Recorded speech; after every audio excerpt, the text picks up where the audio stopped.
पाए, लेकिन सोच नहीं बन पाई। और इस दुनिया में जब इंसान की सोच बनती है तो वो बहुत बड़ा काम कर जाता है।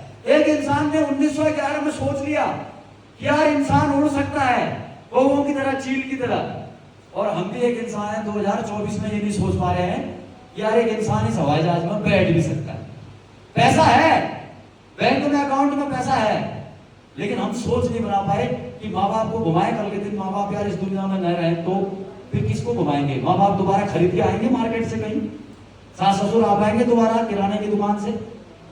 जब तक वो जिंदा है हम नहीं घुमा पाए। मरने के बाद हम खुद घूम रहे हैं तो क्या फर्क पड़ जाएगा उसका?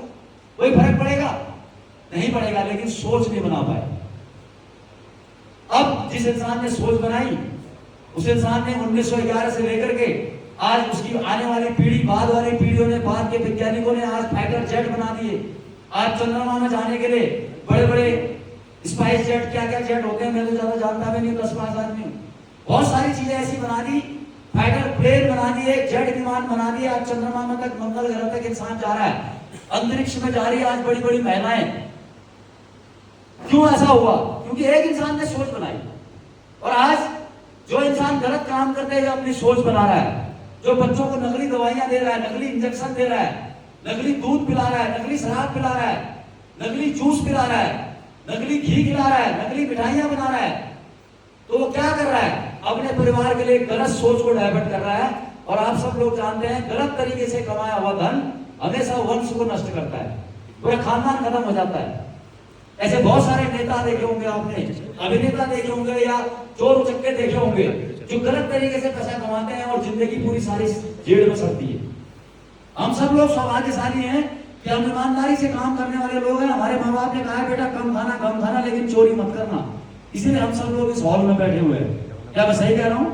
अगर हम गलत तरीके से काम करते तो किसी न किसी जेल में होते, आज बंद होते, क्योंकि देर है अंधेर नहीं है, कानून के हाथ लंबे होते हैं। आज तो कल कोई आदमी मुजरिम को पकड़ लेगा और मुजरिम की जगह कहां होती है? जेल में। अब दूसरा काम आता है दोस्तों, अच्छे काम को करते हुए पैसा कमाना।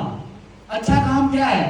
हम खेती करते हैं, हम बागवानी करते हैं, हम गाय पालते हैं, भैंस पालते हैं, मुर्गी पालते हैं, नौकरी करते हैं। इसके अलावा हम ऐसे बहुत सारे छोटे मोटे बिजनेस और कारोबार करते हैं जिससे हमारे बच्चों का पेट पलता है। क्यों? क्योंकि हम मेहनत मजदूरी करके कमा खाने वाले लोग हैं, ईमानदारी से काम करने वाले लोग हैं।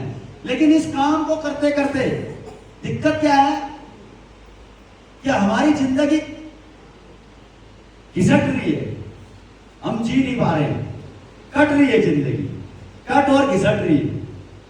हमारे पास बैंक बैलेंस नहीं है, हमारे पास बच्चों को एजुकेशन देने के लिए कोई 10-20 लाख रुपए नहीं है कि हम बच्चों को दिल्ली जैसे महंगे हॉस्पिटल में, स्कूल में पढ़ा लें, बच्चों को डॉक्टर बना लें, इंजीनियर बना लें।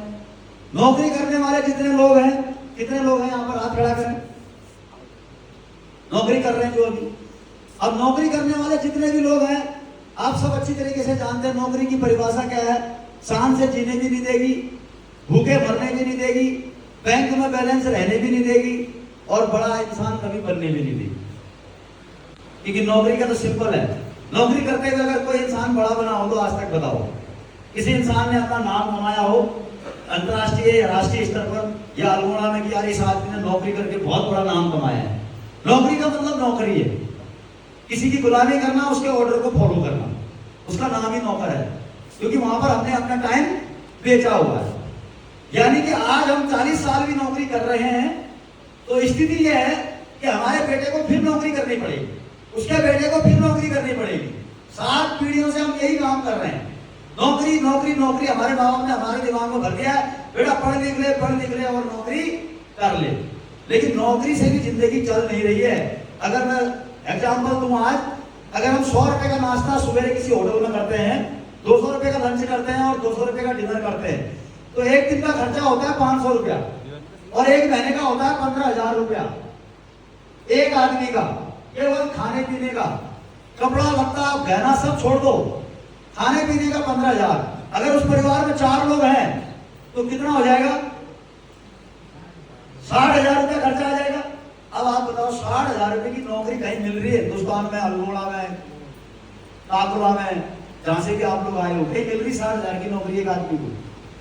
अब जब 60,000 रुपए महीने की नौकरी नहीं मिल पा रही, देश की हालत बड़ी खराब चल रही है, तो एक इंसान बताओ जिसके एक बीवी है, 2 बच्चे हैं, 60,000 की कमाई नहीं है, वो खाएगा क्या? वो रोटी खाएगा या फिर हवा खाएगा? क्या खाएगा? हवा ही तो खाएगा। कैसे बच्चों को पालेगा? एजुकेशन कैसे देगा? कैसे बैंक बैलेंस बनाएगा? कैसे बच्चों की शादी करेगा? कैसे जमीन खरीदेगा? कैसे मकान बनाएगा? लेकिन बावजूद इसके हमारे पास कोई रास्ता नहीं है, तो हम लोग क्या करते हैं? यही नौकरी का काम करते हैं, क्योंकि हमारे पास कोई रास्ता नहीं है। गवर्नमेंट सबको नौकरी दे नहीं सकती, 100% रोजगार किसी को दे नहीं सकती। नौकरी की हालत आपको पता है, आज बीए एमए पढ़े हुए लोग, बीटेक करे हुए लोग, एमटेक करे हुए लोग, एमबीए करे हुए लोग बेरोजगार घूम रहे हैं, झोलों में डिग्रियां लेकर के घूम रहे हैं, लेकिन उसके बावजूद नौकरियां नहीं मिल रही। और सरकार किसी की भी हो जाए 100% नौकरी दे नहीं सकती है। 100 में से 2 लोगों को, 4 लोगों को दे सकती है, लेकिन बाकी 95-96 लोग कहां जाएंगे? इसीलिए हमारे देश के यशस्वी प्रधानमंत्री नरेंद्र मोदी जी कहते हैं, भाई अपना स्टार्टअप करो, अपना बिजनेस करो। नौकरी 100% नहीं मिल सकती हिंदुस्तान में किसी को, और ये बात सत्य है। हिंदुस्तान में नहीं, पूरी दुनिया में अगर हर कोई आदमी पढ़ लिख जाए तो भी सरकार नौकरी चाह करके भी नहीं दे सकती है। दे सकती है क्या? अब तीसरा काम आता है ऐसा काम जहां पर देश के कुछ नामी गिरामी लोग अपने स्टार्टअप को बरकरार रखते हुए दुनिया में ऐसा कारनामा कर जाते हैं और दुनिया में अपना नाम बना जाते हैं, अपनी पहचान बना जाते हैं। कई लोगों के दुख दर्दों को दूर करते हैं, रोजगार देने का काम करते हैं, एक दूसरे की तकलीफ में उनको मदद करने का काम करते हैं, और इतिहास के पन्नों में अपना नाम दर्ज करा जाता है। जैसे टाटा खानदान, बिरला खानदान, अंबानी खानदान, ये पहले से करोड़पति अरबपति लोग नहीं थे। जमशेदजी टाटा या अंबानी को ले लो, धीरू भाई अंबानी, ये आपकी और हमारी तरह हाई स्कूल इंटर पास पढ़े हुए लोग थे, लेकिन इन्होंने अपनी गरीबी को देखा, महसूस किया कि यार हम जो काम कर रहे हैं उस काम से हमारी आने वाली पीढ़ी क्या खाएगी। घर घर जाकर के टाटा ने नमक बेचा, और आज जमशेदजी टाटा का बनाया हुआ एम्पायर लगभग पूरे हिंदुस्तान में 2 लाख 3 लाख लोगों को रोजगार दे रहा है। क्या मैं सही कह रहा हूं? आज कोरोना काल में आप लोगों ने देखा होगा, बहुत सारे लोगों को इन बड़े बड़े उद्योगपतियों ने, उसमें चाहे आप बाबा रामदेव को भी शामिल कर लो, गवर्नमेंट के खाते में बहुत सारा डोनेशन दिया है प्रधानमंत्री राहत कोष में, जिससे कोरोना काल के दौरान कई गरीबों को मास्क मिला है, कई गरीबों को ऑक्सीजन सिलेंडर मिला है, कई गरीबों को एम्बुलेंस की सुविधा मिली है। आज हिंदुस्तान के कोने कोने में इन बड़े बड़े बिजनेसमैन भारतीयों के द्वारा अनाथ आश्रम चलाए जा रहे हैं, विधवा आश्रम चलाए जा रहे हैं, वृद्ध आश्रम चलाए जा रहे हैं, जहां पर पढ़े लिखे लोग अपने माँ बाप को छोड़ करके जाते हैं। 10 साल 20 साल बाद माँ बाप के मरने के बाद जब उनकी आत्मा भटकती है तो वो उस विधवा आश्रम में जाते हैं, अपने माँ बाप की कोई निशानी ढूंढते हैं, ताकि उनका तर्पण, उनका पिंडदान किसी बड़े तीर्थ स्थल में किया जा सके। न्यूज में आप सब लोग देखते होंगे। तो कुछ इंसान ऐसे होते हैं जो अपने जीवन में महान काम करने के लिए पैदा होते हैं और समाज को एक अच्छी ऊंचाइयों तक, सफलता की बुलंदियों तक ले जाने का काम करते हैं। वही काम आज हमारे कंपनी के MD and CEO doctor Sanjeev Kumar sir कर रहे हैं। मैं चाहूंगा एक बार जोरदार तालियां उनके लिए होनी चाहिए। दोस्तों, हमारी कंपनी की शुरुआत 9 नवंबर 2014 को एक ऐसी महान शख्सियत जो कि भूतपूर्व सैनिक हैं, कंपनी के MD and CEO doctor Sanjeev Kumar sir ने की है, जहां पर एक आम इंसान को 100 करोड़ का बिजनेस एम्पायर खड़ा करने का मौका दिया है। सरकार रोजगार नहीं दे सकती, लेकिन आम इंसान अगर वो चाहे, मेहनत करे, इस सिस्टम में काम करे, अगले 5 साल 10 साल 20 साल 25 साल बना रहे, तो वो यहाँ से आसानी के साथ 100 करोड़ रुपए कमा सकता है। कैसे कमा सकता है उसे मैं आगे बताऊंगा। जैसा कि आप सभी लोग जानते हैं, हमारा देश ही नहीं बल्कि पूरी दुनिया 2 प्रकार की समस्याओं से जूझ रही है। वीडियो कौन बना रहा है? 2 प्रकार की समस्याओं से जूझ रही है। नंबर 1 बीमारी और नंबर 2 बेरोजगारी। बीमारी को आप अच्छी तरीके से समझते हैं, मैं पहले भी डिफाइन कर चुका हूं। आज हर घर में, दूसरे तीसरे घर में लोग बीमार हैं। आज हर घर में लोग बेरोजगार हैं। अब बीमार ये आखिर क्या है, इसको हम समझते हैं किस प्रकार से। हमारा देश जब गुलाम नहीं था तो हमारे देश में आयुर्वेद पूर्ण मात्रा में प्रचलन में था। हर गली नुक्कड़ मोहल्ले कस्बे में आयुर्वेद चला करता था। हमारे यहाँ के लोग स्वस्थ हुआ करते थे। हमारे यहाँ के लोग 100 साल 120 साल 130 साल जिया करते थे, अट्टे कट्टे रहते थे। उसका प्रमाण आज भी है। आज भी पहाड़ों में ऐसे ऐसे बड़े बड़े हैवी पाथर वाले मकान बने हुए हैं जो कि अगर आज मैं कहूं तो मैगी और चाउमीन खाने वाले 5000 बच्चे भी एक पाथर को नहीं उठा पाएंगे।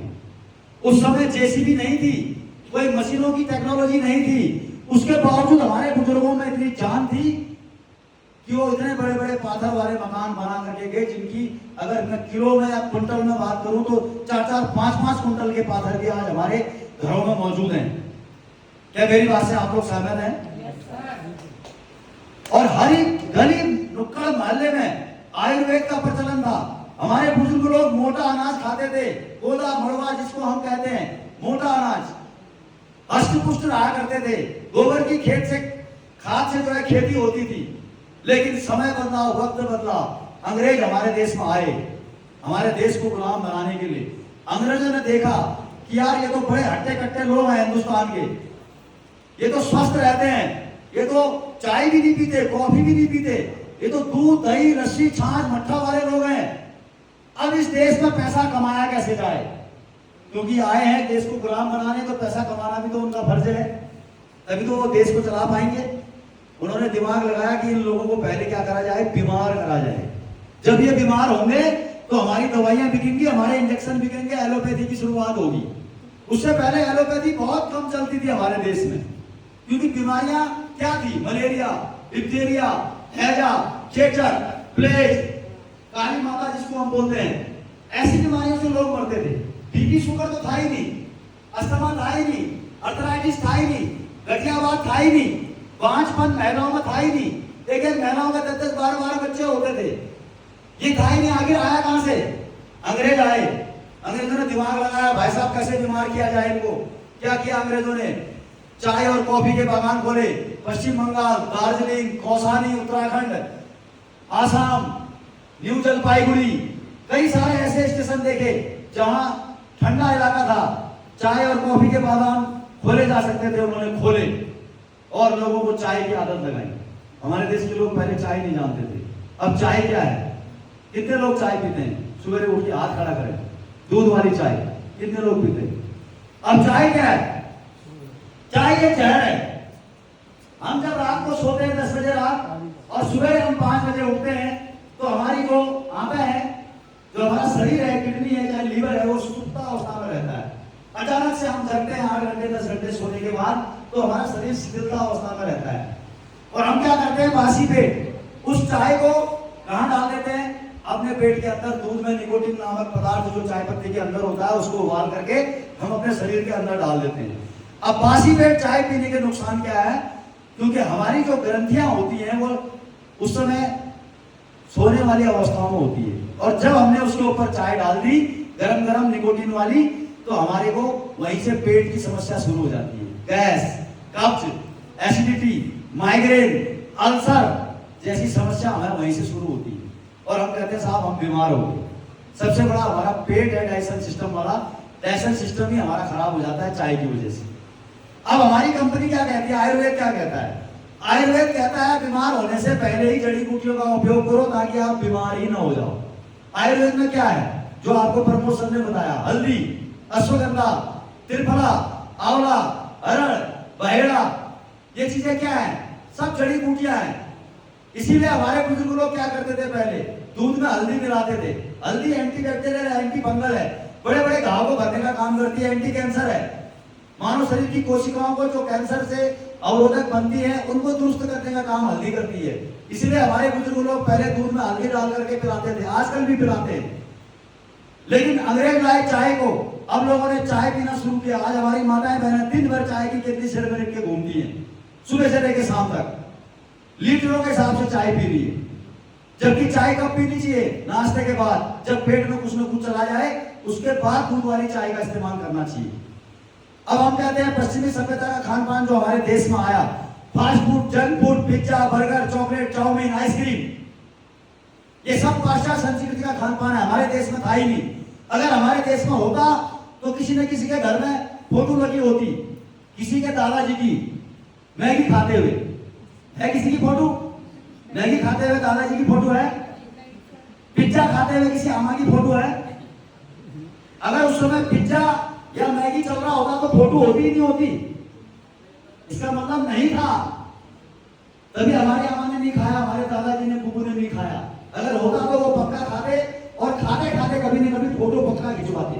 और वो फोटो हमारे घर में होती। लेकिन अब क्या हुआ, अंग्रेज आए, आइसक्रीम लाए। आइसक्रीम दूध से बनती है, दूध का कलर सफेद होता है, लेकिन मार्केट में लाल, नीली, पीली, हरी, बैगनी आइसक्रीम आती है। क्यों? क्योंकि आइसक्रीम के अंदर कलर मिलाया जाता है। और हम आइसक्रीम थोड़ी खा रहे हैं, हम तो कलर खा रहे हैं। और अगर हम कलर पानी में घोल के खाएंगे या पिएंगे तो हमारे पेट को आराम मिलेगा या कहीं ना कहीं दिक्कत आएगी हमारे लीवर को या किडनी को?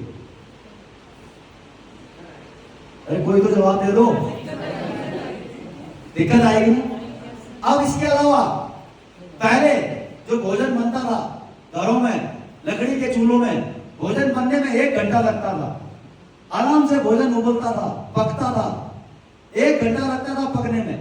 दूर तक दाल के छोंके की खुशबू आती थी, घी की, असली घी की खुशबू आती थी। लोग नीचे बैठ के पत्तलों में खाना खाते थे, जिससे कई प्रकार के पोषक तत्व हमें पत्तों से भी मिलते थे। कैल्शियम की मात्रा पूरी होती थी शरीर के अंदर। वक्त बदला, समय बदला, आज चूल्हे बदली हो गए, लकड़ी वाले चूल्हे इंडक्शन कुकर में आ गए, प्रेशर कुकर, इंडक्शन चूल्हा, गैस चूल्हा आ गया। अब 1 घंटे में बनने वाला खाना 5 मिनट में उबल जा रहा है। खाना पक नहीं रहा, खाना उबल रहा है। हम पके हुए खाने को नहीं खा रहे, हम उबले हुए खाने को खा रहे हैं। उससे क्या हो रहा है, हमें कई प्रकार की समस्याएं आ रही है। गैस, कब्ज, acidity, migraine, BP, high low, कमर दर्द, हड्डियों का दर्द, जोड़ों का दर्द। अब हम कहते हैं साहब ये सारा चीज छोड़ो, आप फास्ट फूड और जंक फूड मत खाओ, आप सुबह की चाय मत पियो। चाय अगर पीनी है तो ब्रेकफास्ट के बाद पियो, ताकि आपके पेट को कोई नुकसान ना हो। चाय की जगह सुबह सुबह फ्री का गुनगुना पानी, देखो मैं थर्मस में अभी भी रखता हूँ गुनगुना पानी, 24 घंटे गुनगुना पानी पीता हूँ ताकि मेरा डाइजेशन सिस्टम सही रहे। गुनगुना पानी पियो, सुबह उठ के 4 गिलास गुनगुना पानी। जिंदगी में डॉक्टर के पास जाने की जरूरत नहीं पड़ेगी। पेट के लिए आपको पेट में कोई दिक्कत नहीं आई, लेकिन लोग मानते नहीं। अब मेरे कहने से अगर आज के बाद कोई चाय छोड़ेगा, उसकी जगह पर गुनगुना पानी पिएगा, पिज्जा, बर्गर, मैगी खाना छोड़ देगा, आइसक्रीम खाना छोड़ देगा, तो फायदा आपको होगा या मेरे को होगा? किसको फायदा होगा? तो हमारा काम सही है गलत है? सही काम कर रहे हैं, गलत काम कर रहे हैं? हम ये जानकारी लोगों को फ्री में बांट रहे हैं, कोई पैसा नहीं ले रहे हैं आपसे इस जानकारी का, फ्री में बांट रहे हैं ये जानकारी। कोई हमारे साथ जुड़े या न जुड़े वो तो बात की बात है, लेकिन ये जानकारी हमारी कंपनी के जितने भी लीडर हैं वो घर घर जाके लोगों को जागरूक कर रहे हैं कि साहब छोटे छोटे बच्चे आज अस्पताल में देखोगे ना, 3 महीने के बच्चे को कैंसर हो गया। 3 महीने के बच्चे को कैसे हो गया? वो ना बीड़ी पीता, ना सिगरेट पीता, ना तंबाकू खाता, ना गुटखा खाता, कुछ नहीं खाता। 3 महीने का बच्चा क्या खाता होगा? लेकिन अस्पताल में जा रहे हैं तो देख रहे हैं 3 महीने के बच्चे को कैंसर हो गया। 8 महीने की एक छोटी बिटिया, लीवर काम नहीं कर रहा, लीवर डैमेज हो गया। कारण क्या है? माँ का खान पान। माँ को पता ही नहीं है मुझे क्या खाना है, बच्चे को क्या खिलाना है। बात आ रही समझ में? जिसकी वजह से बच्चे को नुकसान हो रहा, माँ को पता नहीं चल रहा। माँ तो खाई जा रही है, उसे जानकारी देने वाला कोई नहीं है, कोई जागरूक करने वाला नहीं है। उसका असर कहाँ जा रहा है? बच्चे के ऊपर। नकली दूध, नकली दवाइयां, नकली घी, नकली अंडा, प्लास्टिक का अंडा, प्लास्टिक का चावल इस्तेमाल होते जा रहा है और लोग बगैर देख रेख के उसको खा रहे हैं। आज पोषक तत्वों की कमी हो चुकी है। विटामिन, मिनरल्स जो भी हमें मिलने चाहिए थे प्राकृतिक खेती से नहीं मिल पा रहे हैं, क्योंकि खेती भी केमिकल वाली हो गई है। 1 लाख से ज्यादा केमिकल वाले रसायन आज खेती में डाले जा रहे हैं। पहले लोग खेती को बचाने के लिए, कीड़ों से बचाने के लिए नीम के पत्तों का इस्तेमाल करते थे। ड्रम में गेहूं और धान डाला और उसमें नीम के पत्ते डाले ताकि कीड़ा न लगे।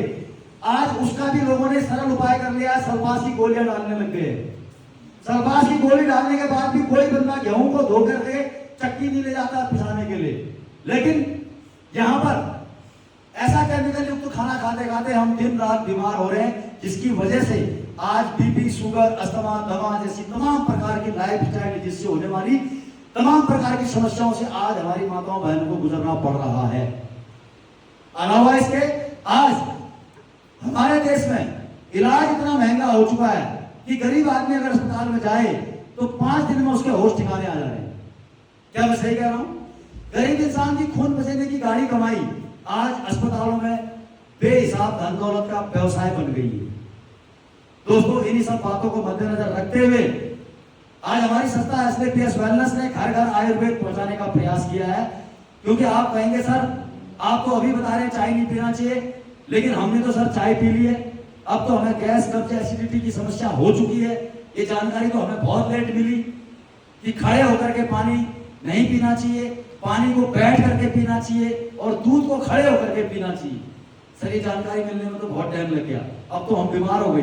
तो उसके लिए भी हमारी संस्था ने 9 कैटेगरी में प्रोडक्ट बनाए हैं, जिसके बारे में आपको अभी प्रमोद सर ने जानकारी दी। और ये ऐसे दमदार प्रोडक्ट हैं दोस्तों, जिन प्रोडक्टों का इस्तेमाल करके मैंने खुद रिजल्ट लिया है अपनी माता जी के ऊपर, जो मैं आपको पहले बता चुका हूं। और ऐसे ही अल्मोड़ा में भी कई लोग होंगे जिन्होंने हमारे प्रोडक्ट इस्तेमाल किए होंगे और उनका रिजल्ट लिया होगा। है कोई ऐसा व्यक्ति इस हॉल में बैठा हुआ? हाथ खड़ा करें जरा। है कोई? हाथ खड़ा करें जिसने रिजल्ट लिए हैं। कोई भी? हाँ आ जाओ मैडम, आप भी आ जाओ। आओ, जोरदार तालियां बजाओ एक बार मैडम के लिए, जोरदार तालियां बजाओ। आ जाओ मैडम, आगे आ जाओ, स्टेज पे आ जाओ, यहीं से बता दो, कोई बात नहीं। और कोई है तो आ सकता है फटाफट। नमस्कार। और कोई है तो आइए, बताइए। पहले तो मैं संजीव सर का, जिन्होंने इस प्रोडक्ट्स को लॉन्च किया, उनका बहुत बहुत शुक्रिया अदा करती हूँ, क्योंकि कुछ प्रोडक्ट्स बताकर लोगों तक के पहुंचता है कि जब तक हम यूज नहीं कर रहे हैं तब तक हम दूसरों को उसका इंट्रोड्यूस नहीं करा सकते हैं। तो कुछ दिन पहले मेरी बहन आई और उन्होंने मुझे प्रोडक्ट्स दिखाए कि भाई ये प्रोडक्ट्स हैं। तो उनकी प्रोडक्ट्स को जो मैंने यूज किया, तो पता है मैंने उसको चयनित कैसे किया? मैंने खुशबू से, और इतनी प्योरिटी थी। आज मैं जो पेस्ट करके आई हूँ, तो मैं आज जो वो फ्रेशनेस मेरे माउथ में है, मुंह में है, मैं रियली कह रही हूँ कि इतने प्रोडक्ट्स मैंने यूज किए हैं कि जैसे क्लोजअप है और बहुत सारे जो प्रोडक्ट हैं, तो उसके जो 100 गुना जो उसके जो रिजल्ट हैं, अभी भी मुझे मॉर्निंग से अभी तक फ्रेशनेस दिखाई दे रही है। और दूसरा जो तुलसी का अर्घ है, उसकी जो 2 बूंद है, वो जिंदगी को एक अमृत की तरह, जैसा कि सर आपने बताया था कि हमारे घर में जो तुलसी है, हमारे पूर्वजों ने वो देखा है कि तुलसी का हमारे शरीर में ये मेडिसिन हमारे लिए डायरेक्ट प्रभाव करती है। तो उन्होंने उस पौधे को उसको पूजा की तरह माना और उसे रोज, जो हमारे घर में जो महिलाएं हैं उसे पूजती हैं और उसके नीचे एक दीपक जलाती हैं। उसका कॉज ये था कि सारे के सारे लोग उस पौधे को भगवान की तरह माने। और जब हम स्वस्थ होते हैं या हम अस्वस्थ होते हैं, तो हम भगवान के पास जाते हैं कि भगवान हमको ठीक कर दे। तो जैसा कि मैं अभी एक ये देख रही थी, एसटीके वेलनेस प्राइवेट लिमिटेड, तो मैं इसका मीनिंग चूज कर रही थी कि ये एक यूनानी देवता है, उनके नाम से इस प्रोडक्ट को वेलनेस प्राइवेट लिमिटेड का नाम दिया संजीव सर ने। और आज जो आयुर्वेदा है वो हमारे शरीर में डायरेक्ट प्रभाव डाल रहा है। और सबसे बड़ी बात है कि इसका साइड इफेक्ट्स नहीं है। जैसे हम बाजार से, मार्केट से हम प्रोडक्ट्स लेते हैं, कहीं ना कहीं वो इफेक्ट तो करती है, लेकिन बॉडी में इनडायरेक्टली कहीं ना कहीं वो किडनी में फर्क कर देती है, इफेक्ट कर देती है। तो जो ये मैंने प्रोडक्ट्स यूज किया, रियली बहुत ही इफेक्टिव है। एक तो मैंने पेस्ट और दूसरा नीम का ऑयल। बहुत बढ़िया जी, और मुझे बहुत ही अच्छा और फायदेमंद लगा। मैं इसके लिए आप लोगों का बहुत धन्यवाद करती हूँ। जोरदार तालियां एक बार मैडम। सभी को मेरा प्रणाम। सर, मेरे कमर में बहुत दर्द रहती थी, मैं कपड़े भी नहीं धो पाती थी अपने नहाकर। पहले अपना नाम बताएं, कहाँ से बिलोंग करती है वो बताएं। सर, मैं अल्मोड़ा से ही हूँ, मेरा नाम चांदनी बिस्तर है, मुझे सलमान सर ने जोड़ा था। सर, मेरी कमर में इतनी दर्द रहती थी ना, जब से प्रेगनेंसी हुई तो बहुत दर्द रहती थी। मैं अपने कपड़े भी नहीं धो पाती थी, मेरी सास हस्बैंड धोते थे। मैंने थंडर ब्लास्ट और इम्यूनिटी ड्रॉप का यूज करा 3 महीने तो मुझे काफ़ी राहत मिली। और मुझे सर बहुत एलर्जी भी रहती थी, नाक से खून आना, ऐसे सांस लेती थी तो नाक से बदबू भी आती थी, तो उससे भी मुझे एलर्जी दर्द से भी बहुत आराम मिला। सर आपका बहुत बहुत धन्यवाद। बहुत बढ़िया, जोरदार तालियां एक बार मांगेंगे। मेरा नाम किरण थापा है, मैं अल्मोड़ा से ब्लॉग करती हूँ और मुझे सोनिका मैम ने मेरे प्रोडक्ट के बारे में बताया था और मेरी माता को और मेरे पिताजी को घुटनों का और कमर का दर्द था, तो मैंने कई डॉक्टरों को दिखाया और उन्होंने बोला कि ये सही नहीं होगा और क्या कहते हैं अपनी माताओं को घर ले जाओ और पिताजी को भी घर भेज दिया था।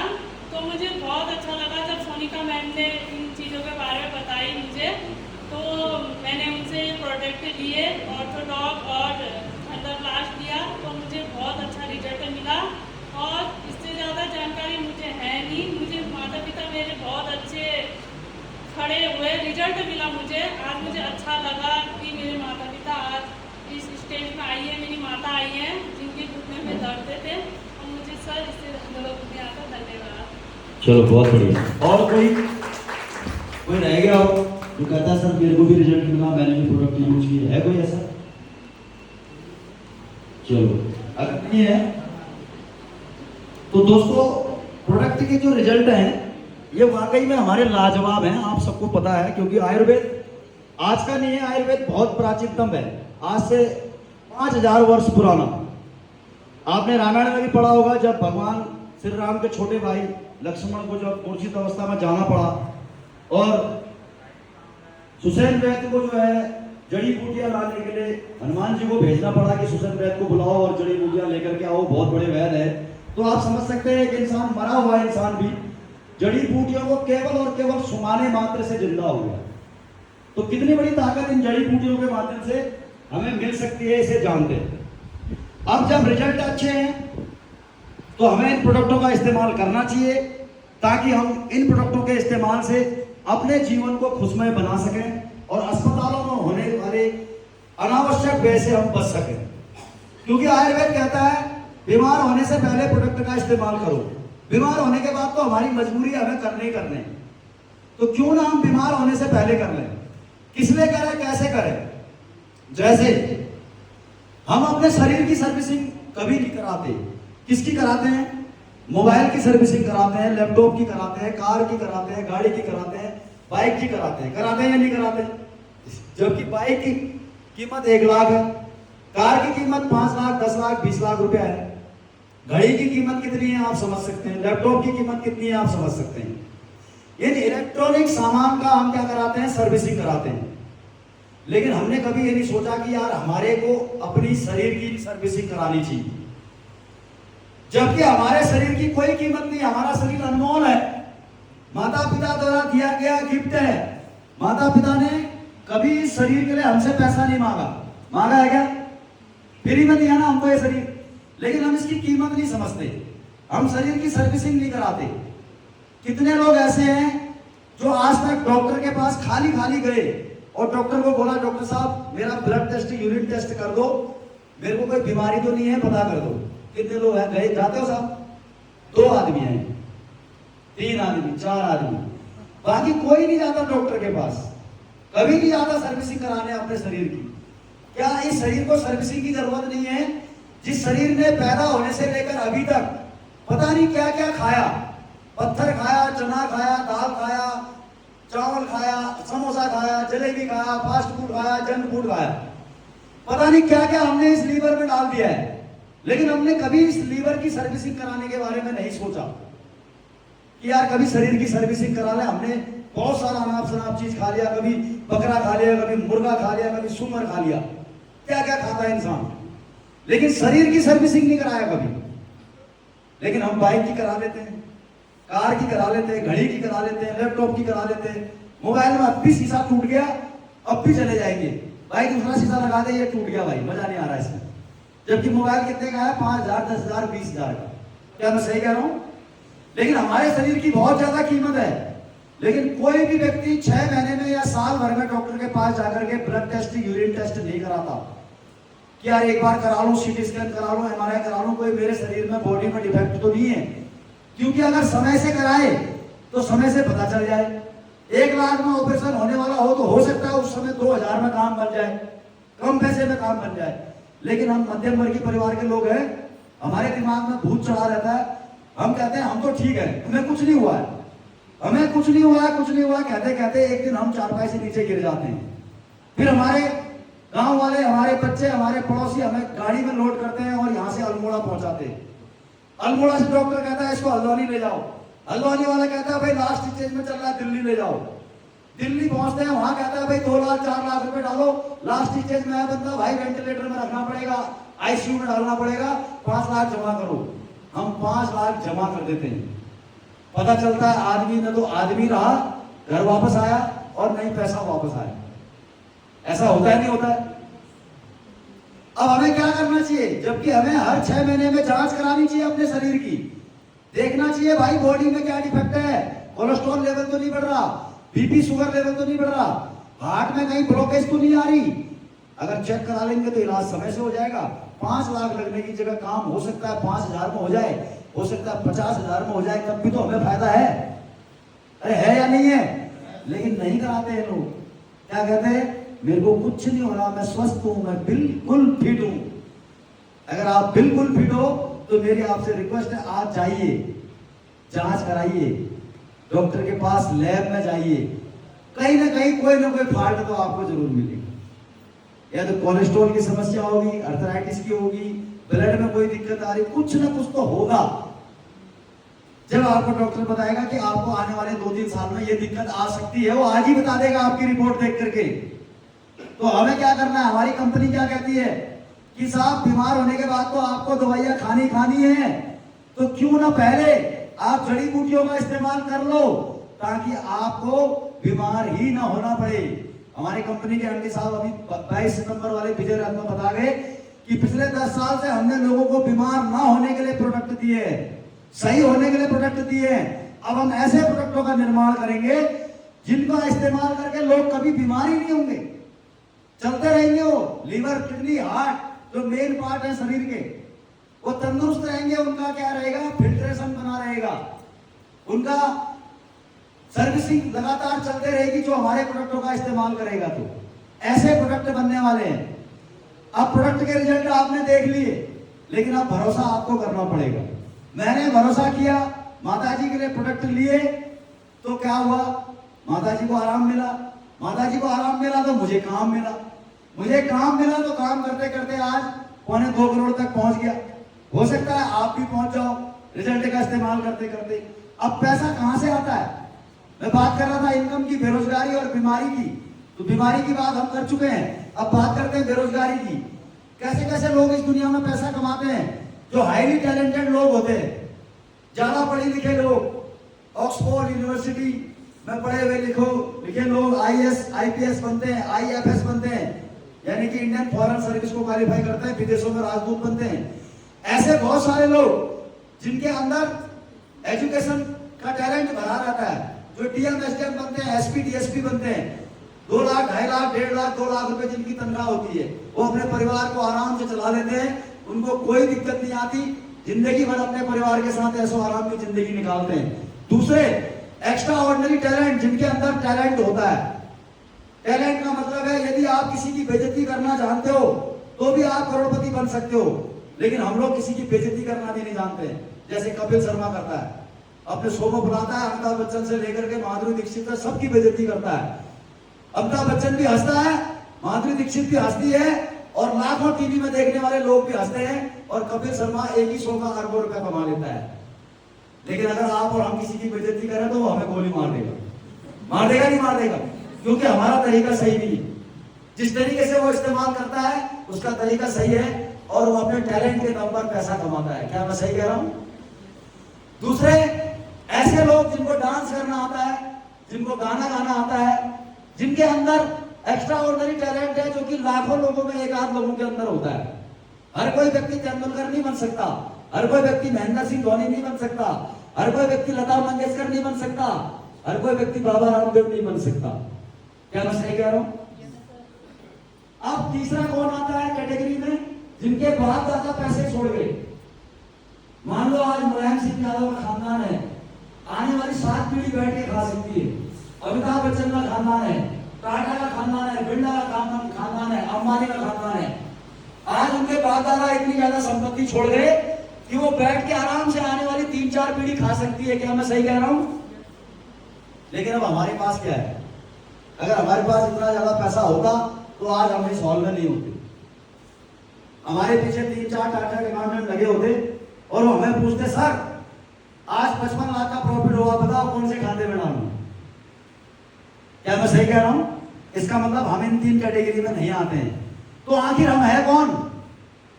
मैं हूं कौन? मैं हूं डॉन। कौन है हम? किस कैटेगरी में आते हैं? हम आते हैं मध्यम वर्गीय, निम्न मध्यम वर्गीय परिवार की कैटेगरी में, जहां पर हमारे पास न तो हमारे पिताजी बाप दादा कोई विरासत छोड़ के गए, न हमारे पास ज्यादा पढ़े लिखे कि हमें कोई डीएम बना देगा, एसडीएम बना देगा, न हमें कोई नेता बना सकता, अभिनेता बना सकता। तो आखिर हम करेंगे क्या? हमारे पास क्या रास्ता है? दोस्तों, हमारे पास यही रास्ता है नौकरी का, मजदूरी का, जो हम पिछली 7 पीढ़ियों से करते हुए आ रहे हैं।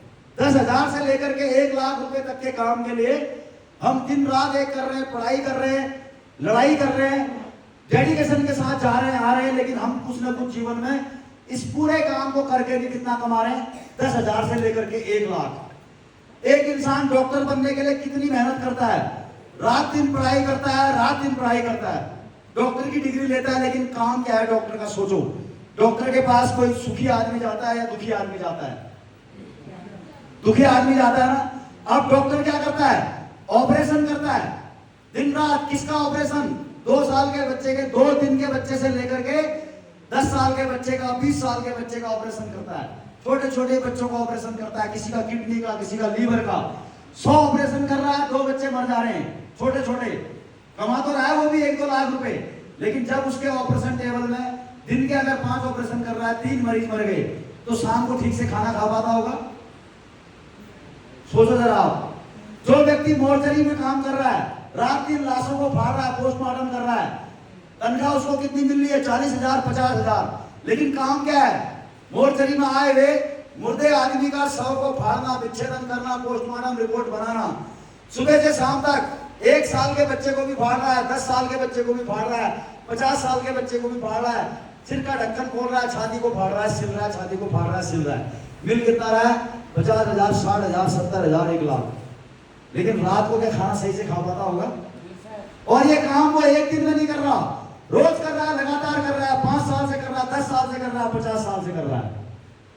लेकिन हम कहते हैं सर तनख्वाह मिल रही 70,000 है, 80,000 है, बढ़िया काम है सर इसका तो। लेकिन काम उसका देखो तो वही जानता है, डॉक्टर ही जानता है। जब उसके ऑपरेशन टेबल के आगे 2 दिन की बच्ची मर जाती है, तो कहता है यार काश मैं इस बच्ची को बचा नहीं पाया, यार ये डिग्री मेरी किस काम की यार। रात को 2 रोटी सुकून से नहीं खा सकता, पैसा तो कमा रहा है वो भी, लेकिन सुकून से नहीं खा सकता है। इस तरीके की जिंदगी हम लोग जी रहे हैं। ये काम जो कि दुनिया का सबसे मुश्किल काम है, हमें आसान लगता है और हम इस काम को रोज करते हैं और लगातार करते हैं, जहां से हमारी इनकम 1 लाख से लेकर के 10,000 तक की होती है। अब जो काम हम कर रहे हैं, डायरेक्ट सेलिंग इंडस्ट्री, जो काम आपको प्रमोद सर ने बताया, ये काम लोगों को मुश्किल लगता है, जबकि ये काम दुनिया का सबसे आसान काम है।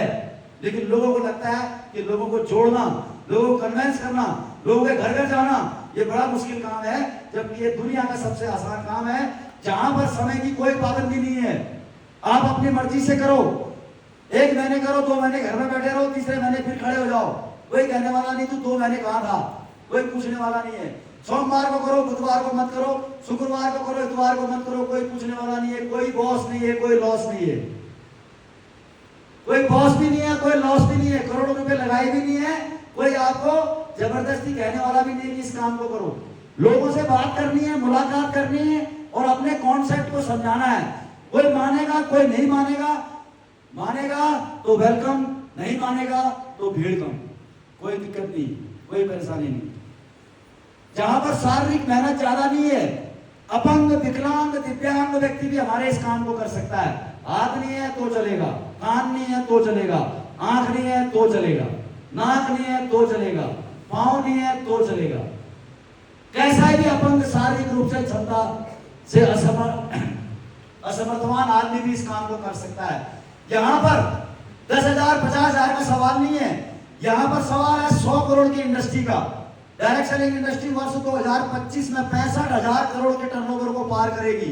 ये मैं नहीं कह रहा, भारत सरकार कह रही है। आज 70% महिलाएं डायरेक्ट सेलिंग इंडस्ट्री के अंदर काम कर रही है।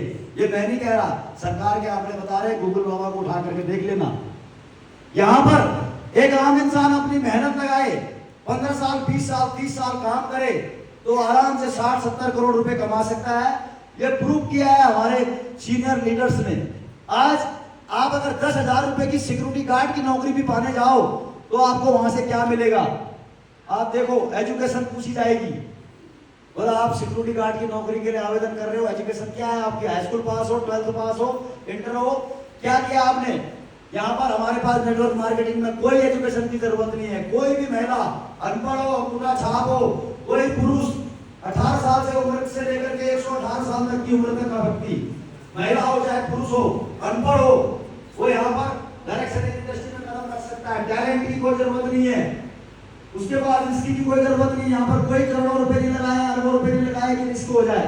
कंपटीशन नहीं है यहाँ पर, नो कंपटीशन, ओनली कोऑपरेशन। आपके पहले आया हुआ व्यक्ति आपको कोऑपरेट करता है, आपको सिखाता है, बताता है, समझाता है कैसे इस बिजनेस में आगे बढ़ा जा सकता है। एज फैक्टर मायने नहीं करता। मैंने पहले भी कहा 18 साल से लेकर 118 साल तक का व्यक्ति इस एज पर आकर के अपने बिजनेस को स्टार्ट कर सकता है। महिला हो या पुरुष हो, फिजिकली चैलेंज बता चुका हूं, शारीरिक रूप से विकलांग व्यक्ति भी इस काम को कर सकता है। उसके लिए कोई एलिजिबिलिटी नहीं है, टाइम बाउंडेशन कुछ नहीं है, आपकी मर्जी। आप जब मर्जी इस काम को करो, जब मर्जी इस काम को ना करो। नौकरी करते करते मैंने पार्ट टाइम इस काम की शुरुआत करी है, आप भी अपने किसी न किसी काम को करते करते इस काम को कर सकते हो और लाखों करोड़ों की इनकम को जनरेट कर सकते हो। कुछ सवाल अभी आपके मन में आ रहे होंगे कि सर ये कॉन्सेप्ट तो आपने बताया, प्रमोद सर ने बताया, बड़ा अच्छा मुझे लगा, मैं प्रोडक्ट ले तो लूं, लेकिन सर प्रोडक्ट आपके बहुत महंगे हैं। जी हाँ दोस्तों, हमारे प्रोडक्ट महंगे हैं और मैं आपको बता दूं कि महंगा कौन होता है? महंगा होता है ब्रांड।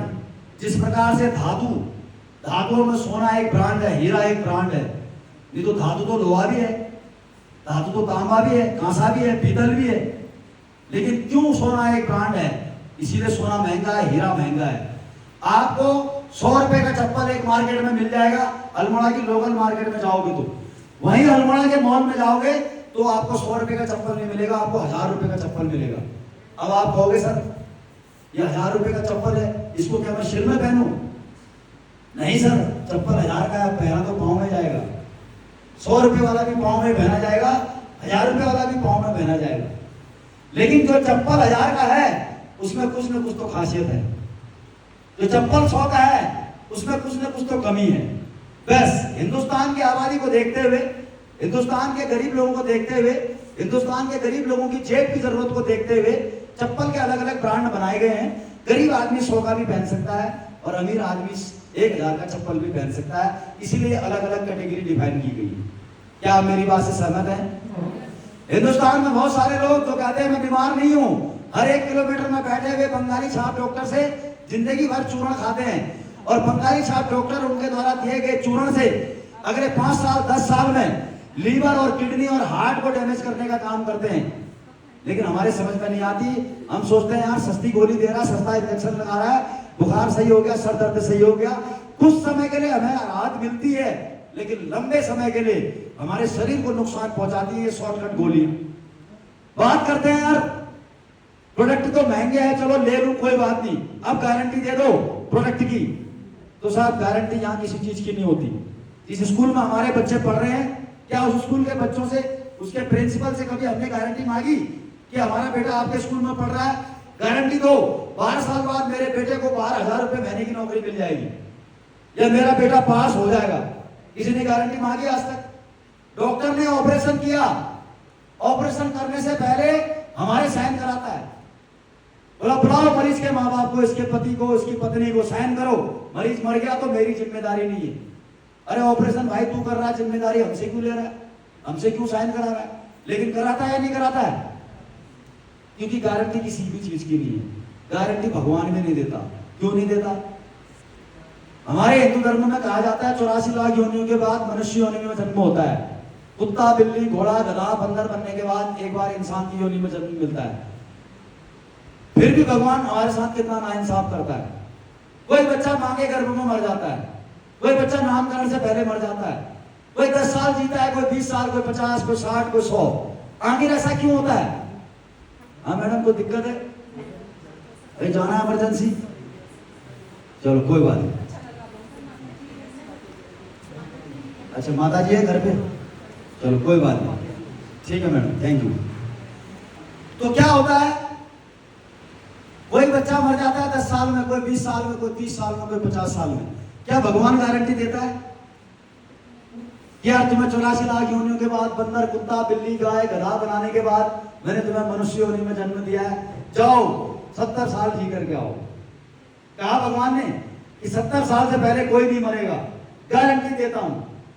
जब भगवान ने गारंटी नहीं दी, जो नीली छतरी वाला है जिसकी लाठी में आवाज नहीं होती, जब भगवान गारंटी नहीं दे सकता है तो साहब इस दुनिया में आया हुआ क्या इंसान गारंटी दे सकता है? वैसे इंसान प्रमाण दे सकता है। क्या दे सकता है? प्रमाण। और प्रमाण हम आपको दे चुके हैं कि यहाँ अल्मोड़ा में जिन लोगों ने प्रोडक्ट यूज किए उन्हें फायदा हुआ है या नहीं हुआ है, इसका प्रमाण हम आपको दे चुके हैं। अब भरोसा आपको करना पड़ेगा। जिस प्रकार से अगर मैं आपसे कहूं सर आप भगवान को जानते हो या मानते हो? सर टोपी वाले सर बताओ, भगवान को जानते हो या मानते हो? मानते हैं ना? जानते तो नहीं हो? कभी आपने शिवजी भगवान को देखा है जब अल्मोड़ा में त्रिशूल लेके घूमते हुए? कालिका माता को देखा हाथ में तलवार लेके घूमते हुए? नहीं देखा। इसका मतलब क्या है? हम भगवान को जानते नहीं है, हम भगवान को मानते हैं। ठीक उसी प्रकार से आप हमारे प्रोडक्ट को जानते नहीं हो, लेकिन इन लोगों की बात अगर मानते हो जो आगे आकर के बता रहे हैं, तो आपको विश्वास होगा और आप प्रोडक्ट का इस्तेमाल करोगे और रिजल्ट भी आपको मिलेगा। पैसे नहीं है प्रोडक्ट खरीदने के लिए, तो फिर यार इलाज कैसे होगा, स्वास्थ्य कैसे सुधार होगा? पैसा तो कोई पड़ोसी देगा नहीं, रिश्तेदार देगा नहीं, शरीर आपका, स्वास्थ्य आपका, तो पैसा भी आपको खर्च करना पड़ेगा। डिपेंड आपके ऊपर करता है बंगाली छाप की चूर्ण खाओ या हमारी कंपनी का ब्रांडेड प्रोडक्ट लो, ताकि आपको कम कीमत में अच्छा रिजल्ट कम समय में मिल पाए। इस बिजनेस को करने के लिए अगर टाइम नहीं है तो फिर आपका टाइम जा कहाँ रहा है, कहाँ आप समय दे रहे हो? 10,000 रुपए के लिए समय खर्च कर रहे हो, 1 लाख रुपए महीना कमाने के लिए समय खर्च कर रहे हो, या 2 लाख रुपए महीना कमाने के लिए समय खर्च कर रहे हो? ये तो डिपेंड आपके ऊपर करता है। जिंदगी आपकी, परिवार आपका डिपेंड आपके ऊपर करता है कि आप कितना पैसा कमाने के लिए, कितना समय किस बिजनेस को देने के लिए तैयार हो। बात करने नहीं आती, कोई बात नहीं, मुझे भी नहीं आती थी। मैं भी जब नौकरी करता था बड़ा शर्मिला इंसान था, बात ही नहीं कर पाता था किसी से। लेकिन इस सिस्टम में आया तो लोगों से मिलना पड़ा, बात करनी पड़ी, मुलाकात करनी पड़ी, कॉन्सेप्ट को समझाना पड़ा। तो धीरे धीरे माँ के पेट से सीख के कोई नहीं आता, इस दुनिया में आकर के सब लोग सीख जाते हैं। आप भी आओगे, 1 साल में नहीं, 2 साल में नहीं, 3 साल में, 4 साल में सीख जाओगे। क्या ABCD पढ़ना हम घर से सीख के गए थे या स्कूल में हमें किसी ने सिखाया?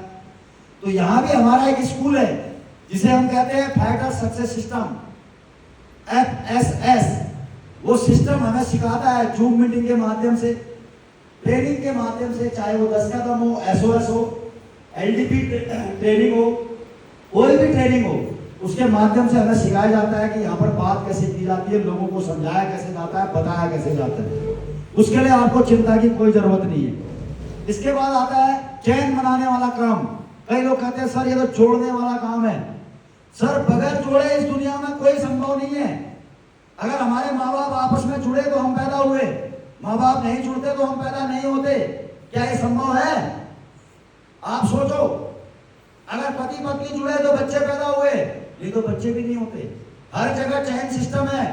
आज देश की सबसे बड़ी पार्टी भारतीय जनता पार्टी सदस्यता अभियान चला रही है, जोड़ने का काम कर रही है या नहीं कर रही है? पिछले 4-5 दिन से चल रहा है। कोई बीजेपी के कैंडिडेट इसमें हाथ खड़ा करें। हाँ मैडम चल रहा है।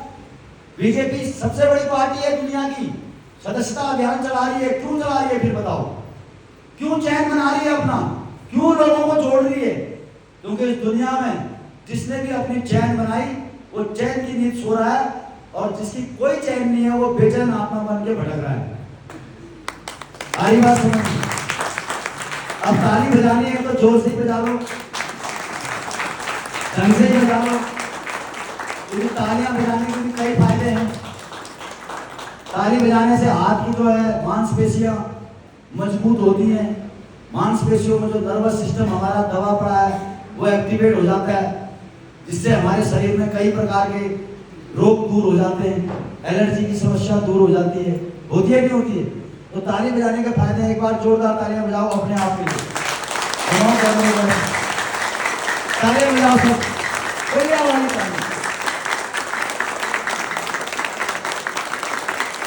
तालियां बजाने के कई फायदे हैं।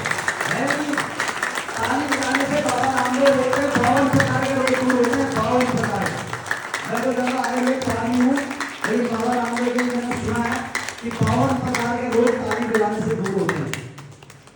जब थाली बजाने से हमारे देश के प्रधानमंत्री नरेंद्र मोदी जी कहते हैं कि कोरोना वायरस भाग सकता है, तो ताली बजाने से हमारी जिंदगी में 100 करोड़ आ सकता है, ये मैं कहता हूं। तो बजानी चाहिए ना ताली। तो चैन मनाने का फायदा यह है कि चैन मनाने से एक दिन हम बहुत बड़े इंसान बन सकते हैं। अकेला चना भाड़ नहीं फोड़ सकता, लेकिन अगर आपके पास चैन है तो आप बहुत बड़ा काम कर सकते हैं। आज मोदी जी के पास चैन है, आज टाटा के पास चैन है, अडानी के पास चैन है, अंबानी के पास चैन है, सबने अपनी अपनी चैन बनाई हुई है। हमारे घर में अगर दूध वाला आ रहा है तो वो हमारे को चैन बना रहा है, हम दूध वाले की चैन से बंधे हुए। हमारे घर में अखबार आ रहा है तो हम अखबार वाले की चैन में। हमारे घर में कोई प्रेस करने आ रहा है तो हम प्रेस वाले की चैन में। हमारे बच्चे किसी स्कूल में पढ़ रहे हैं तो हम स्कूल वाले की चैन से बंधे हुए हैं। हमारा पैसा पोस्ट ऑफिस में एफडी में जमा है तो हम पोस्ट ऑफिस की चैन से बंधे हुए हैं।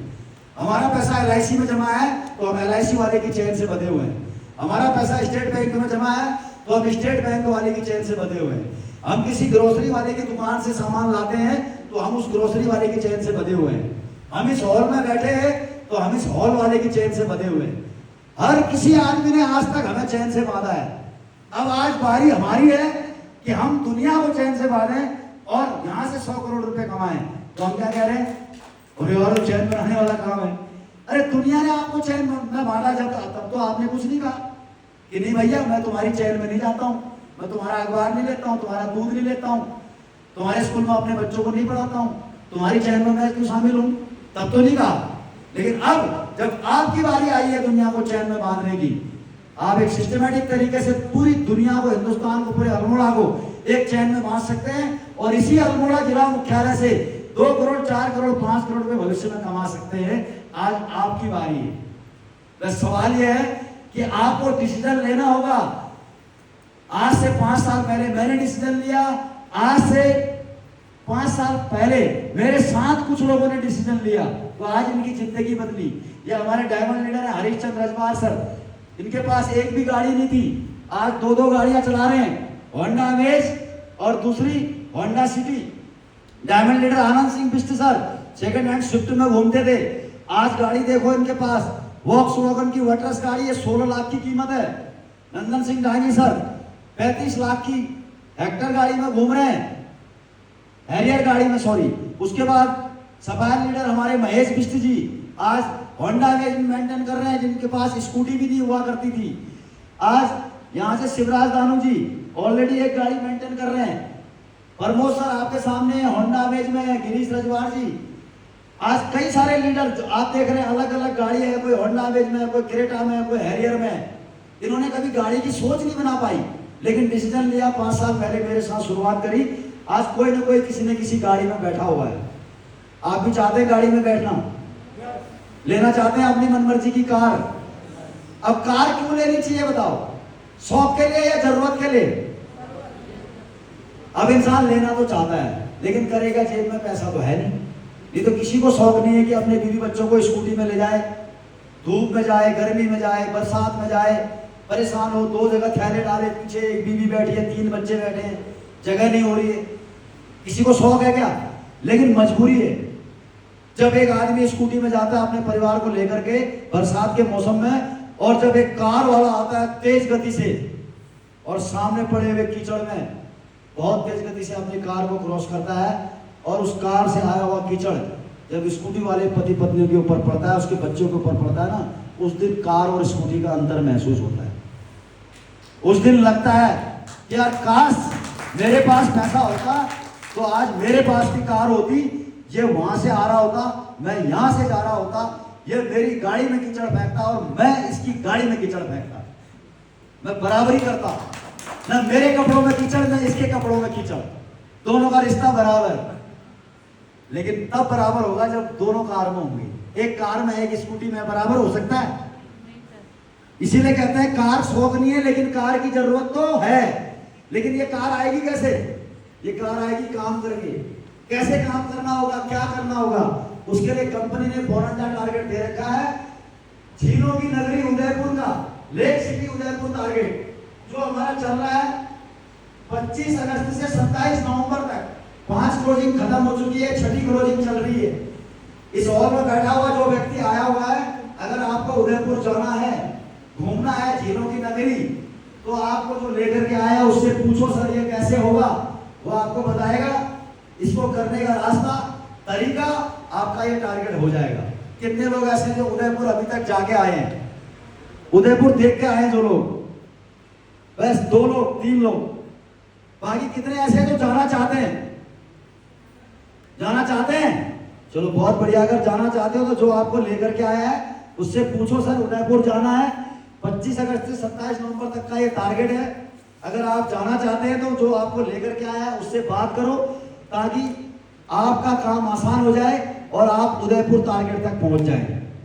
अब ये टारगेट करने का एक आसान तरीका है, जो रास्ता आपको अभी हमारे प्रमोद सर ने बताया, स्लाइड के माध्यम से समझाया, वेलनेस के बारे में जानकारी दी, हमारे प्रोडक्ट के बारे में जानकारी दी। वो सारी जानकारी किसमें लिखी है? इस किताब में लिखी है। आज तक हमने 2.5 कुंतल 3 कुंतल किताबें पढ़ दी जब से नर्सरी में एडमिशन लिया है, लेकिन उस किताब को पढ़ करके हमारे जीवन में हमें क्या मिला? साइन थीटा कॉस थीटा पढ़ा हमने, पढ़ा या नहीं पढ़ा?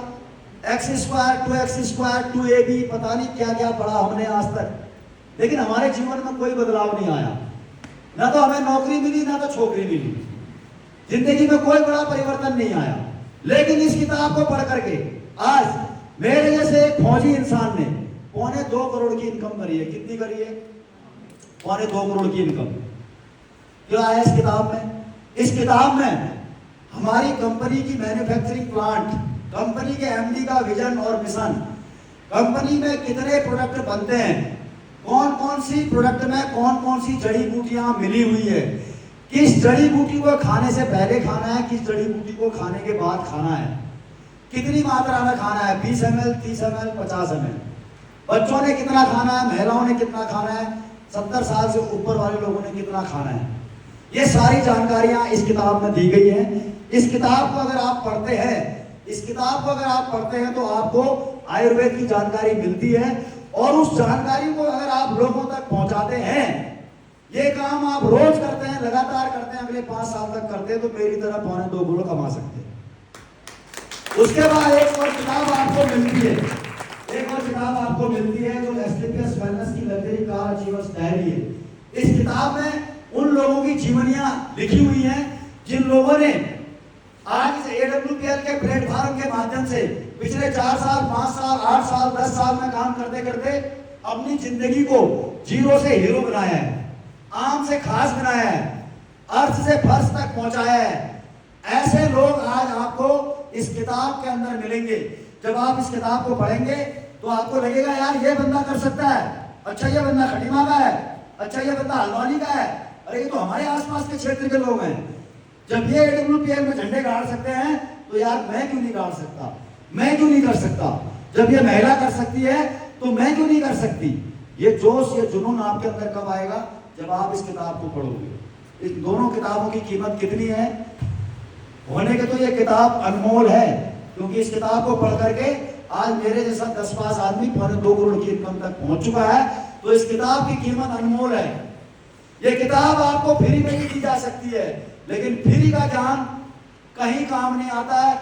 इसीलिए कहावत है, फ्री का नंदन घिस मेरे चंदन,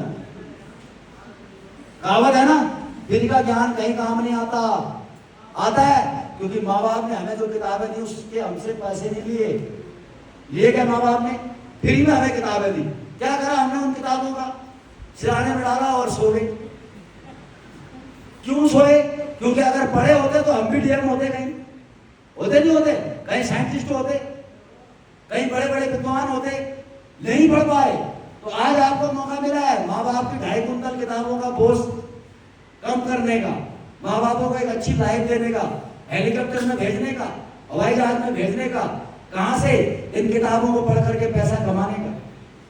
तो अगर इन किताबों को पढ़ करके नॉलेज लेना चाहते हो, आयुर्वेद की डीपली नॉलेज लेना चाहते हो, इस बिजनेस की डीपली नॉलेज लेना चाहते हो, तो इस किताब की कीमत है मात्र 600 रुपया, 600 रुपया, 600 रुपया। जो अपने जीवन में 600 रुपये खर्च कर सकता है, हमारे यहाँ पहाड़ी लोग तो एक मुर्गा एक बोतल में 600 रुपये खर्च कर जाते हैं। उनको किताब से कोई मतलब नहीं है। सूर्यास्त और तुम्हारी मस्त, ये कहानी चलते रहती है, जिंदगी से कोई मतलब नहीं है। 600 रुपये 1000 रुपये ऐसे ही फूक देते हैं। लेकिन अगर इस किताब को पढ़ोगे तो दोस्तों ये किताब कुरान की तरह है, महाभारत की तरह है, रामायण की तरह है। इसको घर में संभाल के रखोगे, इसकी नॉलेज लोगे तो जीवन में काम आएगी, आपके जिंदगी को बदली करने के काम आएगी, आपके परिवार की जिंदगी को बदली करने के काम आएगी। आज जो भी जानकारी मैं आपको दे पा रहा हूं, आज प्रमोद सर जो भी जानकारी आपको दे रहे हैं, वो जानकारी इसी किताब को पढ़ करके हम लोगों तक आई है। नहीं तो हम भी माँ के पेट से सीख के नहीं आए। इसी किताब को पढ़ करके वो जानकारी हम आप लोगों तक पहुंचा रहे हैं। अगर आप भी इस किताब को पढ़ते हैं और जानकारी लोगों तक शेयर करते हैं तो आप लाखों की नहीं, आप करोड़ों की इनकम यहाँ से जनरेट कर सकते हैं। यहाँ पर मेरी बातें समाप्त होती हैं। आशा करता हूँ आप लोगों को फायदा सबसे शिक्षा द्वारा दिया गया ये प्लान समझ में आया होगा और